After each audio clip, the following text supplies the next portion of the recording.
नमस्कार दोस्तों, मैं यहाँ पर आज अपने एक दोस्त की कहानी बताने आया हूँ। वही दोस्त जो मेरा प्रयागराज में कॉम्पिटिशन की तैयारी करता था। इसकी कहानी को सुन के या इसकी कहानी से हम खुद को रिलेट करके समझ सकते हैं चीज़ों को। हम समझ सकते हैं कि आखिर आज के समय के बच्चे कॉम्पिटिशन को लेके देखा-देखी में कितने सारे फालतू के प्रेशर उठा रहे हैं और उस प्रेशर से अपनी ज़िंदगी को बर्बाद कर रहे हैं। मेरा दोस्त जो प्रयागराज में कॉम्पिटिशन की तैयारी करता था, जो कि कंपटीशन के सवालों से हर वक़्त लड़ता था। वो दिन-रात वहाँ लड़ता रहता था कंपटीशन के सवालों से, लड़ता रहता था माँ-बाप के जवाबों से, लड़ता रहता था समाज के तानों से, लड़ता रहता था लोगों द्वारा दिए गए ज्ञानों से। उसका भी मन करता था बाहर घूमने का, उसका भी मन करता था मस्ती करने का, एन्जॉय करने का, लेकिन वो हर बार खुद को रोक लेता था। वो सोचता था सिर्फ ये कंपटीशन मेरा क्रैक हो जाए, सिर्फ ये एग्ज़ाम मेरा पार हो जाए, उसके बाद मैं ढेर सारी मस्ती करूँगा, उसके बाद मैं एन्जॉय करूँगा, उसके बाद मैं अपनी ज़िंदगी को जीऊँगा। और अपनी ज़िंदगी को जीने के लिए वो हर साल होली और दशहरा का त्याग कर देता था। क्योंकि उसको तो यही लगता था ना कि ये होली और दशहरा तो हर साल आते हैं, ये मौका बार-बार नहीं मिलेगा। इस मौके पे एक बार खड़ा उतर जाता हूँ, इस मौके को एक बार अपने पास ले लेता हूँ, इस मौके से एक बार गले मिल लेता हूँ, उसके बाद मैं सारे त्योहारों को मनाऊँगा। मैं उसके बाद अपने सभी दोस्त और यारों से मिलने जाऊँगा। वो लड़का 3 साल, 4 साल, 5 साल कॉम्पिटिशन की तैयारी करता है प्रयागराज में। उसके बाद भी उसका कॉम्पिटिशन क्लियर नहीं होता। वो अपनी तरफ से मेहनत पूरी करता है, अपनी तरफ से मेहनत और लगन 100% देता है, लेकिन किसी कारणवश कहीं न कहीं, कभी न कभी किसी एक मोड़ पे जाके वो रुक जाता है और कॉम्पिटिशन क्रैक नहीं कर पाता। उसके माँ-बाप, उसके घर-बार, समाज तो यही सोचते हैं कि अभी ये ज़िम्मेदारियों का एहसास नहीं है। इसको अभी ज़िम्मेदारियों का एहसास नहीं है। ये सचमुच में सीरियसली पढ़ाई नहीं कर रहा होगा। शायद यही वजह है कि इसका कॉम्पिटिशन क्रैक नहीं हो रहा होगा। वरना अगर कोई 5 साल अच्छे से पढ़ाई कर ले तो उसका कॉम्पिटिशन तो क्रैक हो ही सकता है। लेकिन अब उन समाज को, उन घर वालों को कैसे बताया जाए कि वो लड़का कितना प्रेशर झेल रहा है। वो लड़का उस कॉम्पिटिशन के समुंदर में डूबता चला जा रहा है और उसको किसी नाव की ज़रूरत है जो उसको पार लगाए। लेकिन समाज वाले, घर वाले उस डूबते हुए व्यक्ति के सामने नाव बन के नहीं, बल्कि उस डूबते हुए व्यक्ति के सामने मगरमच्छ बन के आते हैं कि अगर तुम डूब गए तो ठीक है, वरना हम अपनी बातों से तुमको खा जाएंगे।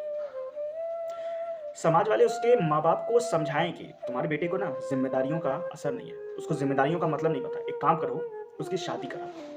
जब वो शादी कर लेगा, उसकी पत्नी आ जाएगी, तो उसके ऊपर एक जिम्मेदारियों का प्रभाव पड़ेगा। तब वो जिम्मेदारियों को समझेगा, उस जिम्मेदारी की अहमियत को समझेगा। लेकिन उस लड़के से नहीं पूछा जाता कि क्या वो उस शादी के लिए तैयार है। उस लड़के से नहीं पूछा जाता कि अभी तक वो जितना प्रेशर ले रहा है, क्या एक शादी का प्रेशर वो झेल पाएगा? खुद ही अच्छे से अपने कॉम्पिटिशन में, अपने पढ़ाई में एंगेज नहीं हो पाया है, तब तक घर वाले उसके एंगेजमेंट की तैयारी कर देते हैं। उसके व्हाट्सएप पे एक सुंदर सी लड़की का फ़ोटो भेजते हैं और नीचे कैप्शन में लिखते हैं कि यही है वो लड़की जिससे तुम्हारी हमने शादी फिक्स की है। लड़का कुछ देर के लिए तो खुश होता है, लेकिन फिर उसको ज़िम्मेदारियों का एहसास होने लगता है।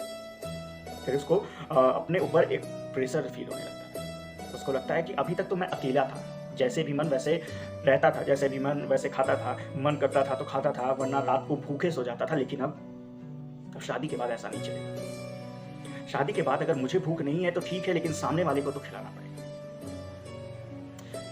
प्रेशर काफ़ी उस पे पड़ रहा था। एक तरफ समाज, एक तरफ माँ-बाप उस पे प्रेशर डाल रहे थे, दूसरी तरफ कॉम्पिटिशन के सवाल उस पे प्रेशर डाल रहे थे और तीसरी तरफ वो लड़की। वो लड़की जो प्रेशर नहीं डाल रही थी, लेकिन बिना डाले उसका प्रेशर उस लड़के को महसूस हो रहा था। वो लड़का कहीं न कहीं खुश था कि चलो आज नहीं तो कल शादी तो होनी है, और अगर माँ-बाप ने खोजी है तो बेहतर ही लड़की खोजी होगी। लेकिन इससे उस लड़की का काफ़ी नुकसान हो रहा था, क्योंकि उसका टाइम तो कोचिंग आने में, कोचिंग जाने में, पढ़ाई करने में टाइम पास हो जाता था। लेकिन उस लड़की का क्या? उस लड़की को तो चाहिए ना कि वो लड़का उससे बातें करे। वो लड़की सुबह उठते ही गुड मॉर्निंग का मैसेज भेज देती थी, लेकिन उस गुड मॉर्निंग के मैसेज का रिप्लाई दोपहर में आता था, क्योंकि एक लड़का सुबह 7 बजे से लेके 12 बजे तक कोचिंग में बिज़ी रहता था। उसको साँस लेने तक की फुर्सत नहीं रहती थी, गुड मॉर्निंग का रिप्लाई वो क्या खाक दे पाता। उस लड़की के 7 बजे गुड मॉर्निंग का रिप्लाई जब 2 बजे आता है, तो लड़की को भी कहीं न कहीं ये लगता है ना कि मेरी शादी पढ़ने-लिखने वाले लड़के से क्यों हो रही है? और ये कितना पढ़ेंगे? और अब तक ये क्या कर रहे थे? अब जब शादी का मौका आया है, जब शादी की एज आई है, और कितना पढ़ेंगे ये? कब तक पढ़ेंगे ये? क्या ये सारी ज़िंदगी पढ़ते ही रहेंगे? या सारी ज़िंदगी ये कोचिंग और लाइब्रेरी भागते रहेंगे? जहाँ एक पार्टनर गूगल पे एक दूसरे के लिए अच्छे-अच्छे गिफ्ट्स खोजते हैं, वहीं इनका पार्टनर है जो गूगल पे मुगल ढूँढता फिरता है। जो बातों ही बातों में उसको अच्छी बातें, एक प्यार भरी बातें ना करके उसको तराइन के प्रथम युद्ध और तराइन के द्वितीय युद्ध की कहानियाँ सुनाता फिरता है। उस लड़की को भी लग रहा था कि ये क्या हो रहा है मेरे साथ। वो लड़कियाँ भी अपने दोस्तों की तरह सोचती थी कि मेरे भी जिनसे शादी होगी मैं उनसे बातें करूँगी। मैं उनसे अपनी बातों का इज़हार करूँगा, अपने प्यार का इज़हार करूँगी। लेकिन अब कैसे बताया जाए कि वो लड़का कॉम्पिटिशन देने वहाँ आया है और अगर उसको यही सब करना होता है तो वो 5 साल पढ़ाई नहीं करता। और वो बेचारा घर वालों को भी कैसे समझाता कि कंसंट्रेशन और फोकस नाम की एक चीज़ होती है। उसका 24 घंटे तो पूरा बिज़ी ही चल रहा था और एक्स्ट्रा 25वां घंटा जब ब्रह्मा ने नहीं बनाया तो वो कहाँ से वो 25वां घंटा लाता? वो कहाँ से वो 25वां घंटा लाता और वो 1 घंटा वो उस लड़की के लिए निकाल पाता?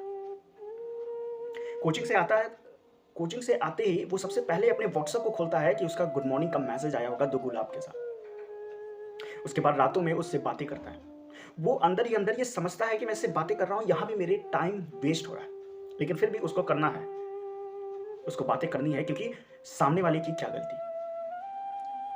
सामने वाली तो यही सोचती है ना कि जैसे मेरी शादी हो रही है, वो दिन भर तो चलो काम करके अपने टाइम को पास कर ले रहा है, लेकिन शाम में, रात में तो मुझे टाइम दे, रात में वो मेरी बातें सुने। आज पूरे दिन में क्या-क्या हुआ, वो बातें मेरी सुने, लेकिन वो लड़की को फुर्सत नहीं रहती। लेकिन लड़का भी कहीं न कहीं उससे अटैच हो गया था और जब भी वो पढ़ाई करता और जब भी वो यूरोप और अफ्रीका का मैप देखता है, तो उस यूरोप और अफ्रीका के मैप में उसको उस लड़की का चेहरा नज़र आने लगा। वो वो जो प्यार टाइप होता है ना, वही हो गया था उसको। अब उसका फ़ोकस पूरी तरह डिस्टर्ब हो गया। जो फ़ोकस 5 साल तक हिला नहीं था, अब वो फ़ोकस धीरे-धीरे डिस्टर्ब होने लगा। क्योंकि अब उसको अफ्रीका के मैप में उस लड़की का चेहरा दिखने लगा। अब वो भी उससे बातें करने लगा और ये सिलसिला 1 महीने तक चला और उसके बाद उसको अंदर से रियलाइज़ हुआ कि यार ये मैं क्या कर रहा हूँ? मैं अपना 5 साल गँवा दिया। मैं 5 साल किसी त्योहार में जश्न नहीं मनाया। मैं 5 साल अपने दोस्त के यार के साथ घूमने नहीं गया। मैं 5 साल कोई मस्ती नहीं किया। मैं 5 साल एन्जॉय नहीं किया। मैं 5 साल सिर्फ़ इस 4 दीवारी के अंदर बैठा रहा और अब मैं ये 1 महीने से क्या कर रहा हूँ? ये मेरे साथ क्या हो रहा है? मैं 5 साल ये सब चीज़ें इसलिए नहीं किया ताकि मैं अपने लक्ष्य को, अपने टारगेट को अचीव कर सकूँ और उसके बाद मैं ये सारी चीज़ें करूँगा। वो ये चीज़ें अपनी होने वाली पत्नी को भी बताया। उसे बताया कि हमारी शादी हो रही है, वो ठीक है, लेकिन मैं तुम्हें इतना समय अभी नहीं दे पाऊँगा। अभी मैं तुम्हें से इतनी बातें नहीं कर पाऊँगा। अभी मेरे पास समय नहीं है कि मैं तुम्हें समय दे सकूँ। अभी मेरे पास वैसी बातें नहीं हैं कि मैं तुमसे बातें कर सकूँ। और ये सब करते-करते, सोचते-सोचते उसको एक दिन ये लग जाता है कि मना कर देते हैं। वो अपने दिल पे पत्थर रख के घर वालों को फ़ोन करता है और फिर लड़ जाता है अपनी ज़िंदगी के लिए, फिर लड़ जाता है अपने भविष्य के लिए और कह देता है अपने पिता से कि मना कर दो, नहीं करनी मुझे शादी। वो उस लड़की से प्यार करने लगता है, लेकिन अपने पहले प्यार कॉम्पिटिशन को छोड़ नहीं पाता और वो मना कर देता है। वो अपने पिता से कहता है कि मना कर दीजिए, अभी नहीं करनी है मुझे। उसके पिता से उसकी झगड़े होते हैं, लड़ाइयाँ होती हैं। पिता से बहस करता है, लेकिन आखिर में फ़ोन काट देता है। जब वो फ़ोन करता है तो उसका दिल ज़ोर-ज़ोर से धड़कता है। वो रोना नहीं चाहता है, लेकिन उसकी आँखों से आँसू समुंदर के पानी की तरह निकलते जाते हैं। कंट्रोल नहीं कर पाता। ये जो लड़कियाँ हैं ना, ये आँखों से, आँसुओं से रोती हैं, लेकिन ये लड़का दिल से रोता है। क्योंकि इसने कॉम्पिटिशन को चुना है, इसको कॉम्पिटिशन निकालना है, इसको लोगों को प्रूव करके दिखाना है।